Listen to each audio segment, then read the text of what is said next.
Que la grâce de notre Seigneur Jésus, l'amour de Dieu, le Père et la communion du Saint-Esprit soient avec vous tous. Que sa miséricorde nous soit accordée, nous soit renouvelée à chaque instant. Nous en avons besoin.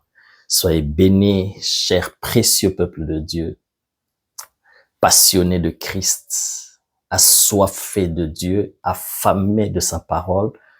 Soyez richement bénis, extraordinairement bénis, scandaleusement bénis, grandement bénis, richement bénis, abondamment bénis dans le nom de Jésus-Christ de Nazareth. C'est encore une joie, un bonheur, un plaisir et aussi un privilège surtout, comme je le dis souvent, une très grande responsabilité de porter la parole de Dieu, d'être le porte-parole de Dieu, comme nous le faisons souvent, poussés par l'Esprit de Dieu, les hommes ont parlé. Alors, pendant ces quelques instants, je voudrais partager avec nous une pensée que le Seigneur m'a donnée pour son peuple. Alors, ouvrons nos Bibles dans 2 Timothée, 2 Timothée, nous allons écouter la pensée du Seigneur. 2 Timothée au chapitre 2 et le verset, on va lire 2 versets. On va lire le verset 14 d'abord. 2 Timothée chapitre 2 verset 14. Voici ce que dit l'apôtre Paul. Il dit, rappelle ces choses en conjurant devant Dieu qu'on évite les disputes de mots qui ne servent qu'à la ruine de ceux qui écoutent. Je répète, verset 14. Rappelle ces choses. Voilà pourquoi l'Esprit de Dieu aujourd'hui m'utilise pour rappeler encore ce que l'apôtre Paul avait demandé de rappeler. Voilà pourquoi nous faisons encore un rappel. Rappelle ces choses en conjurant devant Dieu qu'on évite les disputes de mots qui ne servent qu'à la ruine de ceux qui écoutent. Nous restons dans le même chapitre, mais nous sautons quelques versets et nous allons lire le verset 23. Voici ce que dit l'apôtre Paul. Fuis les passions de la jeunesse et recherche la justice, la foi, la charité, la paix avec ceux qui invoquent le Seigneur d'un cœur pur. Verset 23, j'avais dit. Moi, j'ai lu le verset 22. C'est pas grave, c'est la parole de Dieu. On va directement au verset 23. Repousse les discussions folles et inutiles, parce qu'il existe des discussions vraiment inutiles qui ne produisent rien de bon. Repousse les discussions folles et inutiles, sachant qu'elles font naître des querelles. Je répète le verset 23, 2 Timothée chapitre 2 et le verset 23. Repousse les discussions folles et inutiles, sachant qu'elles font naître des querelles. On va lire un dernier verset, toujours dans les écrits de l'apôtre Paul. Cette fois-ci, on va dans le livre à Tite et nous allons lire Tite chapitre 3 et le verset 9. Voilà. Tite chapitre 3 verset 9, je lis. Mais évite les discussions folles. Encore une fois ici, là c'était à Timothée et cette fois-ci c'est à Tite. Et aujourd'hui, ce n'est plus l'apôtre Paul qui a écrit ces choses, mais aujourd'hui là c'est l'Esprit de Dieu, l'Esprit de Jésus-Christ qui parle à son peuple, qui parle à son Église au travers du simple instrument inutile que je suis. Et il dit, évite les discussions folles, les généalogies, les querelles, les disputes relatives à la loi, car elles sont inutiles, encore une fois, le même mot inutile, et vaines. Amen. Voilà. Autrefois, le maître, après avoir parlé ainsi, il pouvait dire que celui qui a des oreilles pour entendre, entende ce que l'Esprit dit à l'Église. Parce que c'est clair, nous avons déjà compris ce que Dieu veut nous dire. Mais je vais quand même approfondir cela. Nous connaissons l'histoire de cette merveilleuse histoire que j'aime beaucoup, une des plus belles rencontres dans la Bible. Une des plus belles rencontres que j'aime dans la Bible. La rencontre entre le Seigneur Jésus et la femme samaritaine.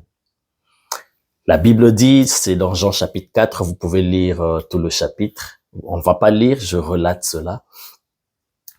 Dans Jean chapitre 4, la Bible dit, il fallait que Jésus passe par la Samarie. Ah, ce mot-là, il fallait, ça veut dire que c'était une obligation.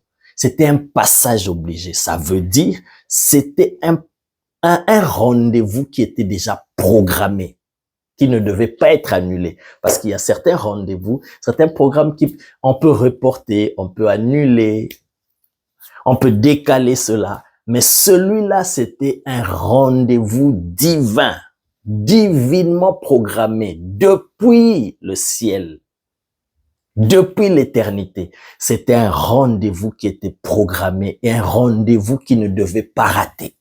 Voilà pourquoi la Bible dit, il fallait que Jésus passe par la Samarie.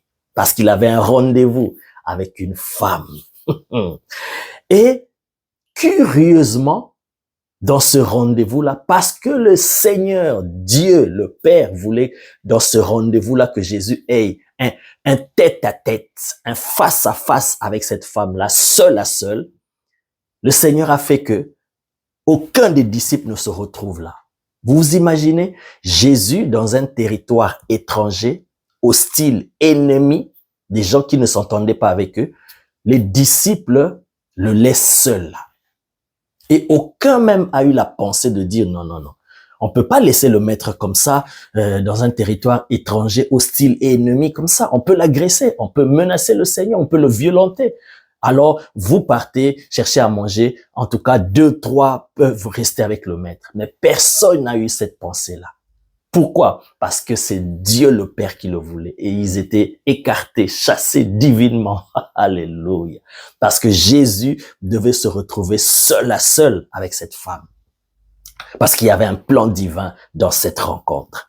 Alors Jésus, il arrive au lieu du rendez-vous. Et il arrive toujours le premier parce qu'il est toujours le premier en toutes choses.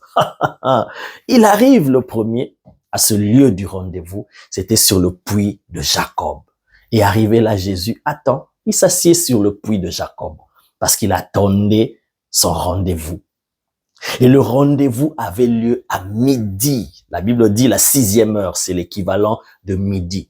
Lorsque le soleil brille et frappe en plein jour, lorsque le soleil brille de toute sa force, parce que le soleil de justice qui est Jésus devait se lever dans la vie de cette femme samaritaine, devait éclairer sa vie parce que cette femme était dans les ténèbres et la lumière, le soleil de justice devait éclairer la vie de cette femme. Alors Jésus arrive là sur le puits de Jacob, il attend son rendez-vous et la femme se présente.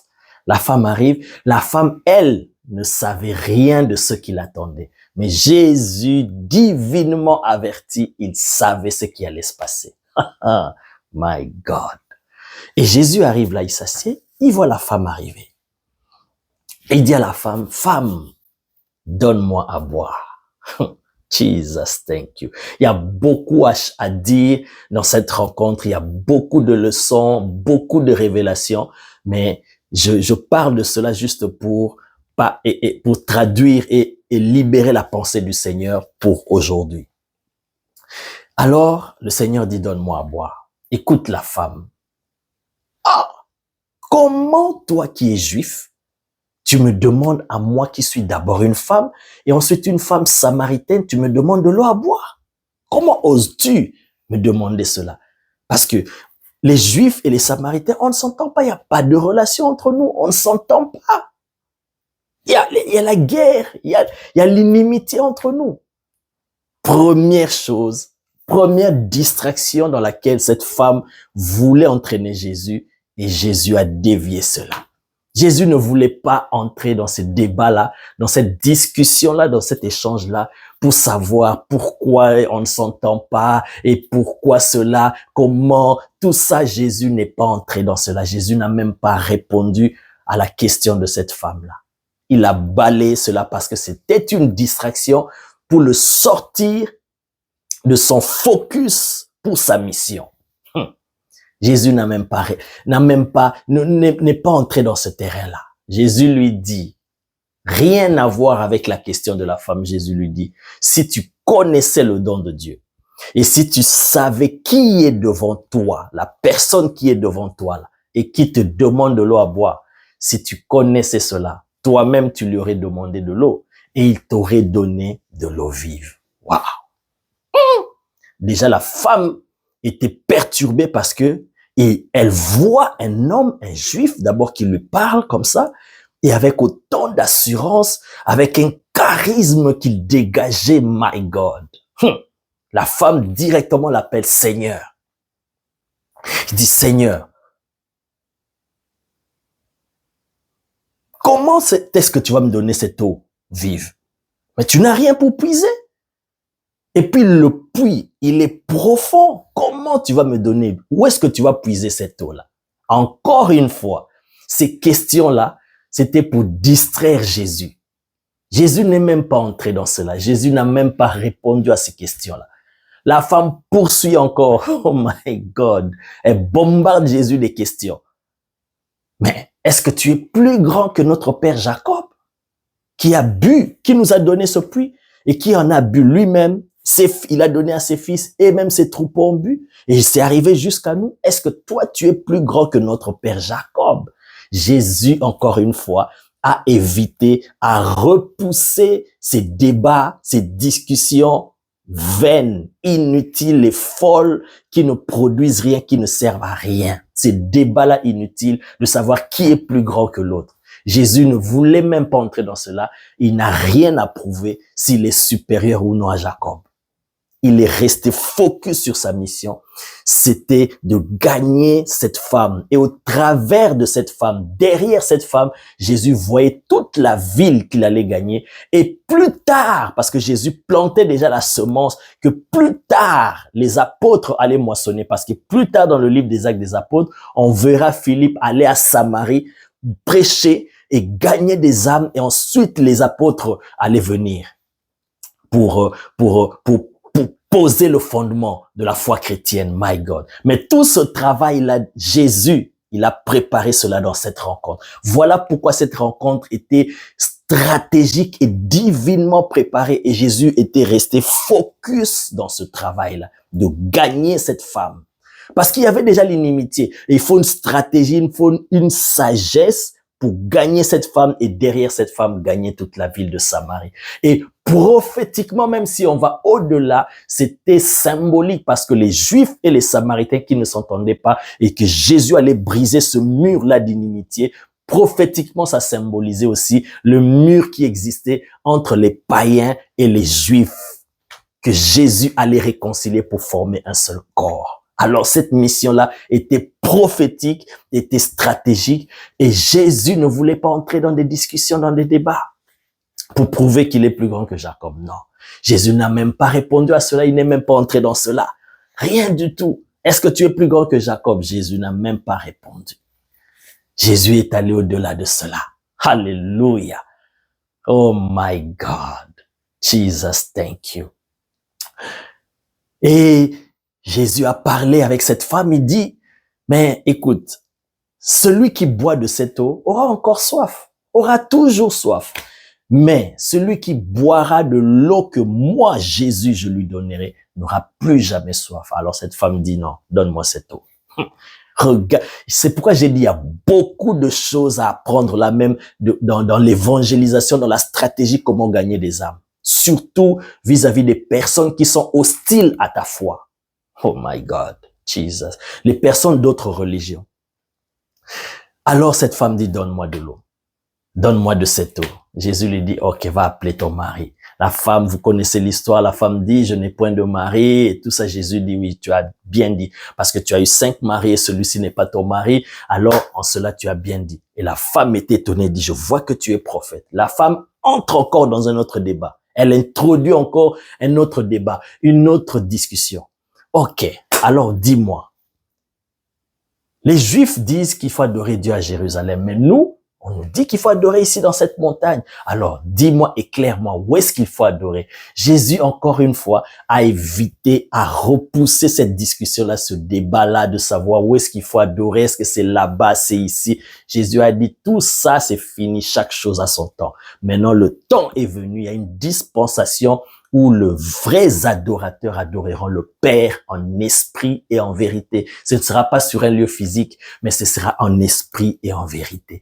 Et la femme a vu, elle a dit non, tu es le Christ. Tu es le Christ. Elle a reconnu, voilà, on sait que le Messie va venir, il va nous annoncer toutes ces choses. Alors Jésus a dit, c'est moi qui suis le Christ. Et directement, quand Jésus s'est dévoilé, s'est révélé à cette femme a laissé sa cruche, elle est entrée dans la ville, elle a appelé, la Bible dit, les hommes, les gens de la ville sont sortis derrière cette femme et sont venus à Jésus, et Jésus est passé, est resté quelques jours là-bas, il leur a enseigné la parole, et il a gagné des amis, il a planté une semence que plus tard les apôtres allaient moissonner. Alors, je raconte cette histoire. On a lu quelques versets, 3 versets avant, où est le rapport. Et le rapport est clair. Le rapport, c'est que, comme l'apôtre Paul a dit, nous avons lu, il exhorte ses fils. Et aujourd'hui, l'Esprit de Dieu nous exhorte, surtout en ces temps si bien-aimés. Sortons de toute forme de distraction dans lesquelles l'ennemi veut nous entraîner, nous les enfants de Dieu, nous l'Église, nous les serviteurs servants de Dieu, nous les ministres de Dieu. Évitons des débats. Faisons comme Jésus-Christ. Voyez comment chaque fois que la femme voulait l'entraîner dans des débats, des discussions inutiles, même des disputes de mots, comme l'apôtre Paul a dit, il n'est pas entré dans cela. Il n'est pas entré dans cela, il a évité cela, il est resté focus. Alors, bien-aimés, voici ce que l'Esprit dit à l'Église aujourd'hui par ma bouche. Sortons des distractions. Évitons des débats, des discussions folles sur les doctrines. Dieu ne nous a pas envoyés pour gagner des débats sur les doctrines, sur les mots, sur des notions bibliques. Dieu ne nous a pas envoyés à cela, bien-aimés. Ne perdons pas notre temps dans ces choses-là. Aujourd'hui, nous voyons cela à la télé, en Afrique et partout. Les débats sur les éléments de la foi, sur les notions bibliques, sur les doctrines chrétiennes. Des pasteurs entre eux se débattent, et même des pasteurs avec d'autres personnes d'autres religions. J'ai déjà vu un débat entre un pasteur et un imam sur la Bible, bien aimé. Même si tu gagnes ce débat à la télévisée, qu'est-ce que cela va apporter dans le royaume de Dieu? Dieu ne nous a pas envoyé à cela. Voilà pourquoi l'apôtre Paul dit, évitez, sortez de ces discussions-là inutiles, même entre les frères, même au sein de l'église, les échanges folles qui ne produisent rien, les débats sur les notions bibliques, évitons cela. Dieu nous a envoyés pour gagner des âmes et en faire des disciples. Bien-aimés, faisons comme Christ, sortons de ces choses-là. Sortons de cela, bien-aimés. Il y a beaucoup, oh my God, il y a tellement, au lieu de passer du temps et de perdre notre temps dans des débats inutiles, dans des disputes, dans des querelles autour de la Bible, autour des sujets bibliques, autour des religions, bien-aimés, il y a beaucoup à apprendre sur Dieu. Il y a tellement de choses à apprendre sur Dieu. Le Dieu que nous prions est infiniment grand. Notre petit cerveau, quand nous disons que Dieu est infiniment grand, notre petit cerveau comprend mais n'arrive pas à réaliser ce que nous disons. Job dit, Dieu est grand et sa grandeur nous échappe. Sa grandeur nous échappe, bien-aimés. Notre petit cerveau ne peut pas cerner la grandeur de Dieu. Il est infiniment grand. Les cieux des cieux ne peuvent le contenir. L'univers ne peut même pas le contenir. Jesus.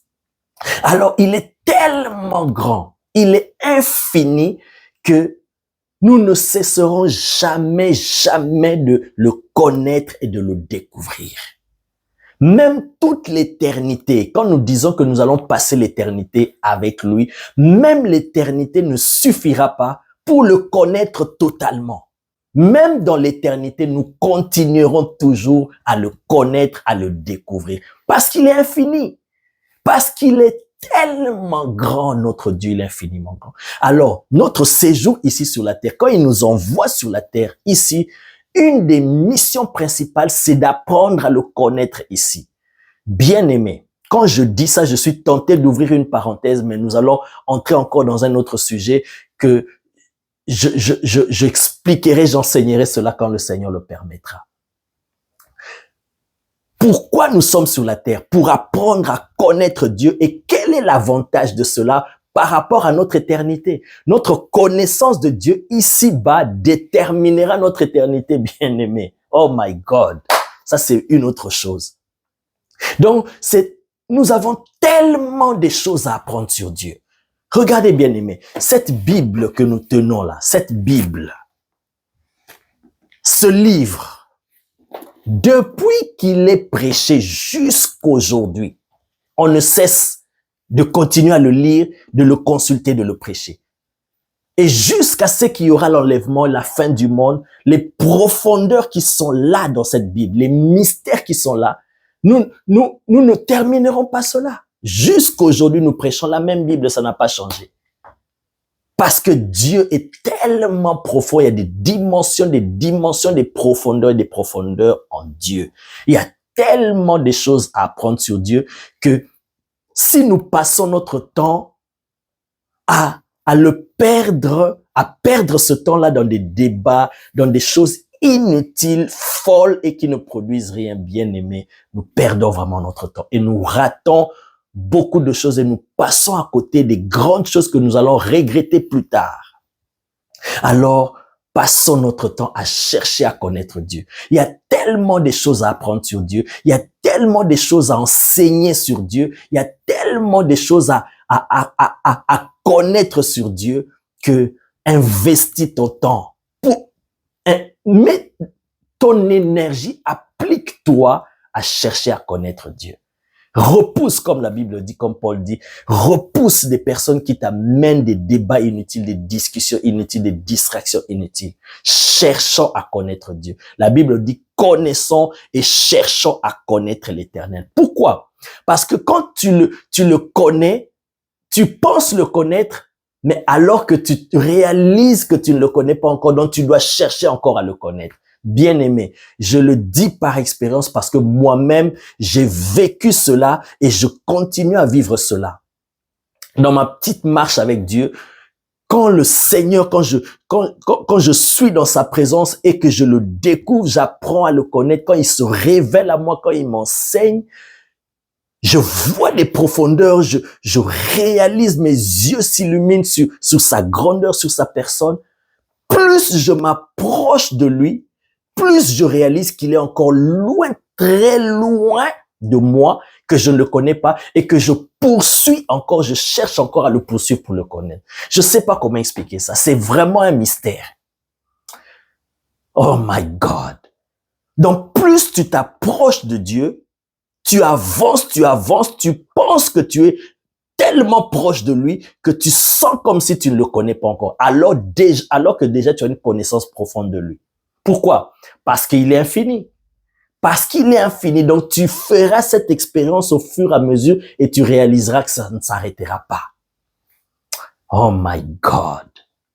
Alors, évitons toute forme de distraction dans lesquelles l'ennemi veut nous plonger, bien-aimés. Sortons des débats inutiles sur des doctrines, sur les religions. Il y a beaucoup à enseigner sur Dieu. Il y a beaucoup à apprendre sur Dieu. Jésus a dit, pour terminer, allez, faites de toutes les nations des disciples. C'est ce que Jésus a dit. Mais comment tu vas faire des disciples? Avant de faire de quelqu'un un disciple du Seigneur, tu dois d'abord le gagner. Il faut d'abord gagner ces personnes. Or, pour gagner ces personnes, bien-aimés, ces personnes qui sont entre les mains du diable, ces personnes qui sont sous la puissance des ténèbres, qui croupissent dans le péché, alors il faut une puissance de Dieu pour aller d'abord gagner les âmes, les arracher entre les mains du diable, les sortir du chemin de la perdition et commencer maintenant à leur enseigner. Parce que pour faire de quelqu'un un disciple, il doit suivre des enseignements. Ça veut dire, il faut délivrer, il faut la puissance pour délivrer une personne, mais ça ne s'arrête pas à la délivrance. Après la délivrance, c'est ça la mission de Christ. Quand il dit « allez, faites de toutes les nations les disciples », ça veut dire « allez délivrer des hommes ». Voilà pourquoi nous parlons de la délivrance, mais ça ne s'arrête pas à la délivrance. Après la délivrance, les enseigner, leur enseigner ce qu'il nous a prescrit, leur communiquer des enseignements pour qu'ils connaissent Dieu, qu'on leur transmette la vie de Dieu, la connaissance de Dieu. C'est ainsi qu'ils deviendront des disciples. Donc, après la délivrance, après le salut, après la guérison, ça ne s'arrête pas là. Il faut en faire des disciples. Il faut enseigner. Alors, bien-aimés, il y a tellement de choses à enseigner sur Dieu. Il y a tellement de choses à enseigner dans cette Bible. Il y en a tellement des choses que nous ignorons, des choses que nous ne connaissons pas, qui sont à notre avantage. Il y a tellement à enseigner qu'il n'y a pas le temps pour des débats inutiles. Il n'y a pas le temps pour des distractions inutiles. Il n'y a pas le temps pour parler des choses qui ne donnent pas la vie. Dieu nous a appelés pour gagner des âmes et en faire des disciples. Au lieu de passer du temps dans des débats inutiles, dans des discussions folles, bien-aimés, manifestons plutôt la vie de Christ. Produisons la vie de Christ. Démontrons la puissance de Dieu, la nature de Dieu, la vie de Dieu en nous, afin que les gens soient attirés, afin que les gens viennent à Christ. Manifestons une vie transformée. C'est ça que nous devons rechercher et ce à quoi nous devons travailler au lieu que l'Église passe son temps dans des distractions. Oh my God! Je ressens ce poids-là, je ressens cette douleur-là du cœur du Seigneur, qui veut que son Église soit focus comme lui. Je vous ai parlé de sa rencontre avec la femme samaritaine, cette femme qui voulait l'entraîner dans des distractions, mais Jésus est resté focus sur la mission, sur ce qu'il devait faire. Église, enfants de Dieu, serviteurs de Dieu, restons focus sur ce qui produit la vie, sur ce qui transmet la vie de Christ, sur ce qui sauve les âmes, gagne les âmes et leur inculque Zoé, la vie de Dieu, la nature, le style de vie de Dieu. C'est ce à quoi Dieu nous a appelés, bien-aimés. À sauver, à gagner les âmes et à injecter en eux, à inculquer en eux la nature et la vie de Dieu. Et ces choses ne se font que par des enseignements, par la prédication de l'évangile, accompagnée de la puissance de Dieu, avec la démonstration de l'Esprit de Dieu qui transforme les vies, qui change les cœurs. Je termine en vous donnant ce témoignage. Il y a un homme de Dieu que nous connaissons, un puissant homme que Dieu a utilisé, qui est aujourd'hui auprès du Seigneur, l'archbishop Benson Idahosa. Un jour, il a entendu que les sorciers du monde entier, se sont décidés de faire une réunion pour la première fois en Afrique, dans sa ville. Oh my God! Alors, comme il était un homme de foi extraordinaire, un homme puissant de Dieu, revêtu d'une autorité apostolique terrible, il a dit non, cette réunion-là n'aura pas lieu. J'annule cette réunion. Bien-aimé, je ne parle pas des sorciers du Nigeria seulement. Déjà, quand on entend Nigeria avec tout ce qui est les œuvres des ténèbres, la sorcellerie, on se dit, waouh. Maintenant, tu rassembles la sorcellerie du Nigeria, du Bénin, des pays d'Afrique et tout ça, et du monde entier qui se sont réunis, qui se sont décidés de tenir la réunion là-bas. Et un homme se lève et dit, la réunion n'aura pas lieu, j'annule cela. Alors, bien aimé, ce n'était pas facile. Ils se sont levés eux aussi, ils ont dit, qui est-il? Alors, on va voir, c'était un défi. Et lui n'est même pas entré dans les débats. Alors, la chaîne nationale les a convoqués à la télé. Parce que c'était une annonce publique. Alors, il a accepté de venir. Mais lui n'est pas venu pour débattre. On leur a dit, voilà, vous êtes là, exprimez-vous. Il a dit non, moi je n'ai rien à dire. Moi j'ai dit la réunion est annulée, elle ne va pas se passer dans ma ville. Moi c'est ce que j'ai dit, je n'ai plus rien à rajouter. Si vous voulez donner lui la parole. On lui donne la parole, on donne à l'autre monsieur, le sorcier, le représentant. Il parle. On dit, monsieur Idahosa, qu'est-ce que vous avez à dire? Il dit, moi, je n'ai rien à dire. Qu'il termine de parler, donnez-moi seulement 1 minute à la fin. Oh my God. Il termine de parler, on lui dit, monsieur Idahosa, vous avez la parole. Il n'est même pas entré dans des débats pour savoir, bon, ok, je vais démontrer, je vais sortir des versets bibliques pour expliquer la doctrine. Il n'est même pas entré dans cela.